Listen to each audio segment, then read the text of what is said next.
What's going on, guys? It's Luke22SV here, and welcome to Season 2 of the Mick Schumacher Career Mode. We're jumping straight into Australia here for the first round of the season. Obviously, if you've seen pre-season testing, you see that we set the 8th fastest time in pre-season. So we're looking a little bit unsure of where we'll be coming out into the first race of the season. Coming into qualifying then, we're hoping to go better than what we did last season. Remember, if you've been watching this series, we qualified 18th in the first race of last season. So it depends how we do this race. It'll be a huge comparison to make now compared to how we did this time last season compared to this season. And how much have we improved and where the pecking order lies after the first race of the season. Coming in then, this is our main lap, and this was actually a pretty good lap for me. Australia doesn't tend to be one of my favourite tracks to drive. Well, I do like the track actually a lot, but I don't tend to go too well around it compared to the AI. But coming on to this lap then, we come up to a place where we had several problems last season at this track. It was the long chicane. Out of this bit, we had several problems there during qualifying and during practice. But 18th was where we were last season on the grid, ahead of only the Williamses. So coming around to the final part of this lap, what can we do? We're currently P11, so our first lap time isn't too bad. We're behind Esteban Ocon, ahead of Fernando Alonso. So coming round, this is a good lap time as well. So where is this going to put us onto the grid for the Australian Grand Prix? We're going to go straight across the line, and it's going to be a P7. So we're happy with that as best of the rest as well. So we're going to straight up retire there, and it's 7th on the grid then for the Australian Grand Prix. So it's going to be 10 places ahead of where we were this time last season, because we ended up 17th after penalties. So Ricciardo and Verstappen on pole. Remember, they have the 4th fastest time in pre-season testing, but they've ended up coming to Australia and going on pole and locking up the front row with Mercedes and Ferrari second, third, 4th and 6th. And we ourselves, Mick Schumacher 7th and Leclerc 10th. So Sauber looking very strong as well. We looked really good. Renault are looking good. Force India are looking good. And there's Williams, a nightmare for them. They're completely off the pace. This is like the real life 2019 season as well. Like, they were awful in 2018, but coming to 2019 and it's suddenly worse. And you couldn't even expect it to get worse as well. So we're now moving on then into the race for the first race of the season, the first race of Season 2. What can we do from 7th on the grid? It's great to be back for the first race of the season after what was such a good topsy-turvy season last season. Our first season, our debut season in Formula 1 as Mick Schumacher. What can we do in Season 2? Can we get ourselves in Ferrari's eyes? It would be a great plan for us to do that this season, hoping to iron out mistakes that happened a lot last season. Even in Australia, this time last season, the first race of last season, it ended at turn 3. We're hoping to go better than that this season, hoping to get past turn 3 without having Sergei Sorokin ramming us in the back. But hopefully that shouldn't be a problem, because he's down in P20, we're up in P7, and that's great for us. It shows how much Sauber have improved over the course of a season. And whilst the pecking order hasn't really changed too much by the looks of it after pre-season and after all these rule changes, it does look like Red Bull have the strongest package out of pre-season testing and heading into Australia, with Mercedes and Ferrari fighting over second place, which is, wow, a little bit completely opposite the last season, because Red Bull were the ones in third and Ferrari and Mercedes still fighting with each other. So that's an interesting thing to look at. And midfield as well is all still jumbled up and close together. It just doesn't know who is going to be on top out of that, all of the midfield, and up until, well, Williams, who are really not part of the midfield. They're their own little Formula 2 class, really. It's nice to have a Formula 2 team on the grid as well. It's always nice to have that. But we'll see then. We'll move on into the grid in just a second. And now here we go for the grid. How much has it changed over one season? We got both the Red Bulls looking out the front row. Daniel Ricciardo at his home Grand Prix for Red Bull, with Verstappen alongside, so that'll be great for them. Hamilton and Vettel on row 2. Raikkonen, runner up in the last season, row 3 in 6th place. And there's ourselves, Force India, Renault looking like the best teams. Force India, Renault and Sauber.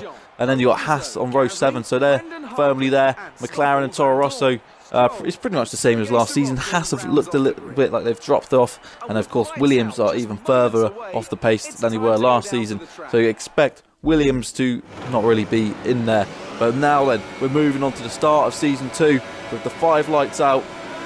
It's lights out and the way we go for Season 2. What can we do? It's a fairly standard start. Raikkonen gets a good start. Perez is going down the inside into turn 1. We let him go and we go into turn 1 and he goes down the inside of Raikkonen and Bottas, slowing Bottas down. We pass Bottas. Perez is slow out of turn 2.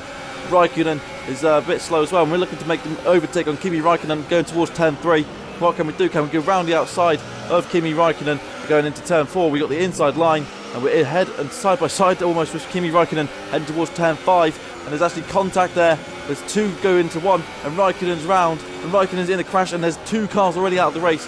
What on earth has happened there? Raikkonen's out of the race by the looks of it. We've got 18 cars all of a sudden, and that's a disaster on lap 1 for those guys. We've come off scot-free. So once again, this time in Australia last season, huge drama on lap 1 concerning us. This time, this season as well, we got huge drama on lap 1, and it looks like the incident between myself and Raikkonen has caused him and maybe a couple of other cars to go out of the race, because now we're down to 17 cars at this point. We're going a bit off the track there. Carlos Sainz is out of the race for Renault. Kimi Raikkonen is indeed out of the race. So good disaster for Sainz, disaster for Raikkonen, and there should be another car as well that is out of the race. And we'll have a look at what happened as well in just a second as we come around the final few corners of the first lap with Hamilton ahead of us and Vettel, and it looks like Verstappen as well. So we're actually quite close to these guys. We're ahead of Valtteri Bottas, which is great for us as well. Max Verstappen actually leads the way, and it's Sergio Perez that's out of the race. So 3 cars. And here is the replay up to start. We got a decent start as well. Leclerc actually wobbling away at the start as well. It looked like he got a good start and then slowed down a little bit. Perez getting past us into turn 1. So Perez, one of the cars that is out of the race. A complete disaster for him as well. We head towards turn 3. Red Bull leading with Sebastian Vettel looking to get past one of the other Red Bulls, which looks like it will probably be Daniel Ricciardo. Coming into turn 3, we're side by side with Kimi Raikkonen. Here is Raikkonen's view. We're side by side, as you can see, going towards turn 5. What happened here? He's on the inside, and there's not really enough room for him. I think we gave him a little bit of a squeeze, and Perez has run into him, Sainz has run into him, and there's several other cars as well involved. So there's a few cars that are going to be needing to go back to the pits for repairs, and as you can see, there is Sergio Perez with a front wing damage there. So here's the view from Raikkonen's onboard, going in towards turn 5. Is there enough room for both of us? He's sort of just, there's not really enough room. There's nothing. I'd say it's a racing incident from my point of view. And then all of these cars just plough into the side of him. Sainz, Perez, Alonso. I think there was a couple of McLarens involved as well. So both McLarens were in trouble after the first lap of the race. And here's Sergio Perez, Raikkonen. And then there's nothing Perez can do apart from hit him. And then Sainz comes flying in, and he has no option to avoid. And then there's Toro Rosso's and McLaren's getting through as well. So Sergio Perez then coming around. This is what happened to Sergio Perez as well, coming towards the next few corners. He's of course lost his front wing coming towards the end of the this section. He's coming around here, and it's just a complete disaster as well. After what looks like a good qualifying, he just plows straight into the wall. I don't know what's going on with Perez, but that is a disaster for him, and he's out of the race after thanks to the incident pretty much. And here's the onboard from Fernando Alonso carrying round. Everyone's there. You can't really see what's going on, and then, well, he's just run into Raikkonen, who's spinning across the track, loses a chunk of his front wing, and he's going to have to go back to the pits to replace that, which is a bit disappointing for him. That's what he's going to have to do. And here's a replay for Roman Grosjean as well as Alonso, who had to go back to the pits. Grosjean's run into the back of him, and then Grosjean's had to run into the wall as well. So Grosjean, in a separate instance, is going to have to go back to the pits. And of course, in real life, we're used to seeing Grosjean pointing the wrong way or in a wall. But moving on, then Perez, Grosjean having to go back to the pits, and we move on to lap 3, and we got Valtteri Bottas behind us. Then we're not really keeping up with the guys in front of us. So the top 3 teams, they still really look like they've got an advantage on the rest of the field. I think maybe a rule change after the first season hasn't really shaken up the order as much as we'd have liked, but it might have shaken it up a bit. It's helped us. It's helped a few teams, but we're out on the curve a bit there, out a bit wide. And well, after recap, Stoffel Van Dorn was also in the pits as well. So along with Alonso and I think Grosjean as well, they're in the pits. So it's going to be a good chance for Williams to actually get some points today. But I think they won't have to stop again, which is the luck of being in a 25% race, is that you normally only have to make one stop, even if you do have to stop on lap 1. Which is what they've done, and they're going to be able to make it to the end of the race. So Williams can keep in front of them, that'd be great for them. But Williams, literally, they're so far off the pace in qualifying and in practice as well. If you have regarding the pre-season testing as well, I went off of FP1 results for Australia, so I thought it'd be a nice little thing to do. But now, moving on to this race, Sebastian Vettel has seemed to have got a problem. We're down to 16 cars, and indeed, Sebastian Vettel is slowing down and is looking to be out of this race.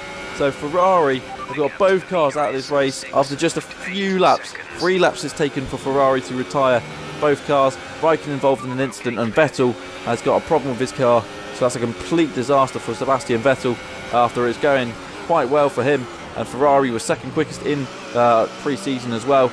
But that is a disaster for Ferrari after the first race. Maranello will not be too happy about that. But we got Bottas now closing in on us. We're up into P4 now. So if another car in front of us drops down, we could have a potential for a podium here. But Valtteri Bottas will be looking to get past us and looking to spoil our day, because he really should be in front of us with the car he's got. But we're going to have him to defend with all our worth. And Bottas will be looking to redeem himself as well after what was such a disappointing season last season. And Bottas is looking to redeem himself. Is he looking to make an outside move into the long chicane, the fast chicane? Indeed, he doesn't actually. And we've got our teammate Charles Leclerc, who's actually behind him. So Leclerc, both the Saubers looking pretty strong around here. We're currently holding him up a little bit, but is what it is. And now moving on to lap 5, Bottas is now a bit closer. Is he going to be making the move into the S's? He's on the outside, he's actually ahead of us, but we're on the inside line, and we keep hold of our position and move ahead. Keep hold of P4, and this is indeed going to be our lap where we pit as well. So Bottas is now having to defend from Charles Leclerc. What can Charles Leclerc do? Bottas has got the inside line, but now Leclerc's going to have the inside line going into the next. Well, he's got the outside line still, but now he's going to have the inside line. Can Leclerc get past Valtteri Bottas? That would be really handy for us. It doesn't really matter though, because we pit. We're going to let them fight for the next few laps. Hopefully, with fresh tyres, we can stay in front of them and see what we can do. There's going to be a battle for P4 then, going on to the end of this race, seeing what the Sauber team can do, because we got potential for a lot of points here today, which is what we didn't say last season. We were nowhere near the points at this stage last season after our incident on lap 1. But we're moving out of the pits then. We're out just behind Lance Stroll, so that's given the pace of the Williams. In fact, Gasly's behind us as well, so Gasly's had a shocker, and I think he was a little bit slowed down by the incidents that happened in the start of the race. But we're moving on to lap 7, and remember, Sergei Sirotkin, someone who caused us problems at this track this time last season, we're now behind him, and what a difference a season makes. We're actually a pit stop ahead of the Sergei Sirotkin, and we're actually going ahead of him, and a nice, easy, simple move going through the S's, and we've got DRS, and our next target is Brendan Hartley. That's exactly what's happened, is completely shaking up the grid after that incident. We've managed to come out the pits and still be in the points pretty much, so that's great news for us. We've got Brendan Hartley, who's going really slow compared to us. We're on fresh tyres, he's on old hypersofts, and we look to make a move down the inside, but he doesn't give us any room. He squeezes us to the apex, and we have to go on the grass a little bit there. But Hartley pits, and hopefully we haven't lost too much time thanks to that. We're coming down the DRS straight now. We've got DRS open, and who is that coming out of the pits? Is Bottas. We're ahead of Bottas, so we're in P4, and we keep hold of P4. And what can we do going towards the end of this race then? In P4, Hamilton is ahead of us, and both the Red Bulls are leading the way. The Red Bull looking very strong around here, but getting nice and braking into turn 3. It's been a good race so far with 8 laps. Well, we're into the 8th lap. Leclerc and Bottas behind us. We just got to try and keep hold of our position now, because we know that Bottas is going to be catching us up. And indeed, moving on to lap 11, we've got Bottas closing in on us a little bit, who's obviously got fresher tyres than us now, which is also going to be helpful. But Bottas is going to be a faster car, and we've got to keep hold of P4 with just a few laps left of this race. What can we do? It's coming up to turn 3. We've got Bottas is closing in a few tenths a lap now, so we just got to try and keep hold of the gap. But we're coming into turn 3, in fact, we're getting a little bit of a spin. The car just steps out, and Bottas runs into the side of us, but Bottas is now ahead of us, so that's a bit of a disaster. Just hoping for a clean first race, and we've got into a spin. But here is the replay of what happened going into turn 3. we're just going in, and then we're just going a bit too deep, and the car gets away from us. Rears lock, and Bottas runs into us. But now Bottas has got P4 taken away from us, but he's got a bit of front wing damage. So what is going to happen here with Bottas and myself, and of course Charles Leclerc is right behind me as well. So coming towards the end of this race, Bottas and myself and Leclerc all battling for P4. Is Bottas going to be able to keep hold of it now, because he's got a front wing damage and is going to be slowing him down a lot? Is he going to be able to keep out? Is he going to stay on the track and make it to the end of the race with the damage he's got to his car? That's a question we'll see now coming towards the end of this lap. Is he going to stay out? But coming through the S's, he goes very slowly. That puts myself and Leclerc right onto his gearbox. Leclerc, is he going to think about making a move on both of us? We go to the outside to make a move on Bottas now.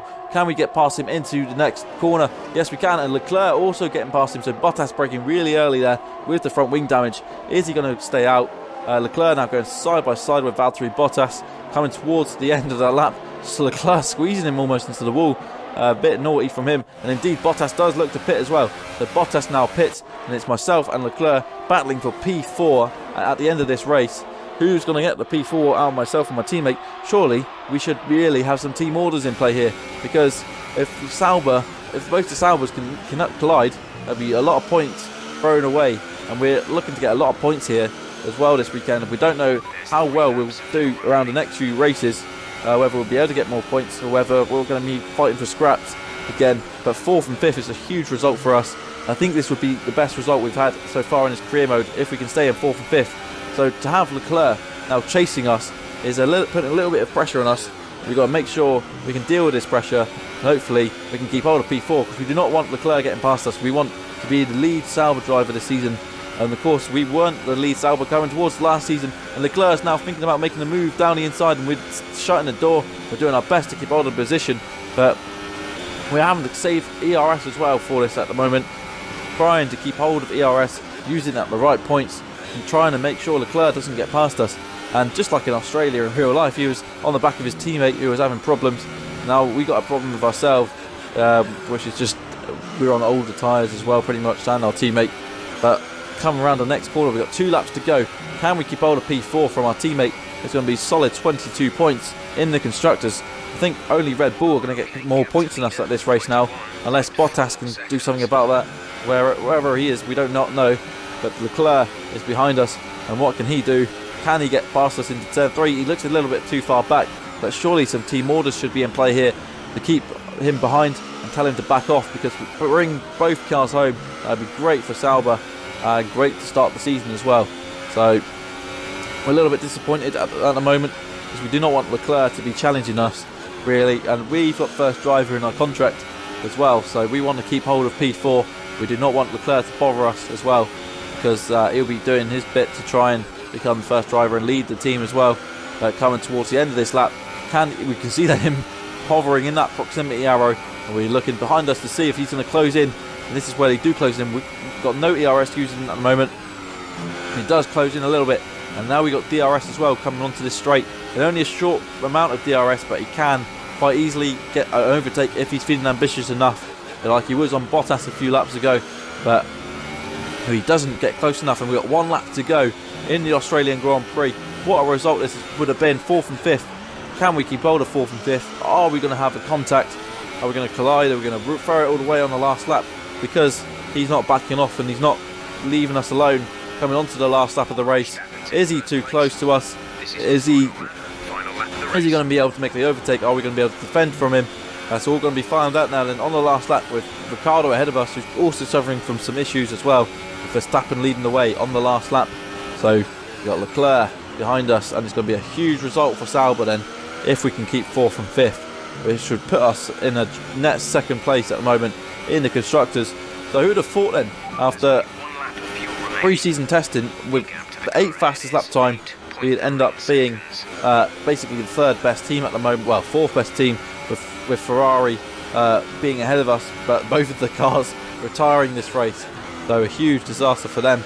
After Australia, they'll be last in the Constructors. McLaren having their issues on lap 1, that we might not have been able to see their true form this season so far. But moving on to the end of the race then, this is going to be the end result, because Leclerc then, it looks like he's not close enough to get past us. and we can actually settle then for P4 coming towards the end of the race, and Max Verstappen can settle for P1 because he's crossed the line in first. And it's a great result for Verstappen to start the season off. A great result for Red Bull, get the double podium and a win and a third place. Great news for them. And Hamilton is second, which is a good result for Mercedes as well. They look fastest in pre-season testing, but we do not know how the pecking order is after round 1 really. And we cross the line in P4, and it's a great result for us, and it's a great result for our team, because Leclerc is 5th and myself is 4th. So that's 22 points for Sauber, Alfa Romeo as well today. So that's great news for us, a great way to start the season off as we look towards the end of the episode. How's the rest of the order lined up after such a not really a topsy-turvy, but a huge controversial lap 1 where many cars found themselves in trouble. Christian Horner's cars did not find themselves in trouble, though apart from Daniel Ricciardo, obviously he had a few problems as well.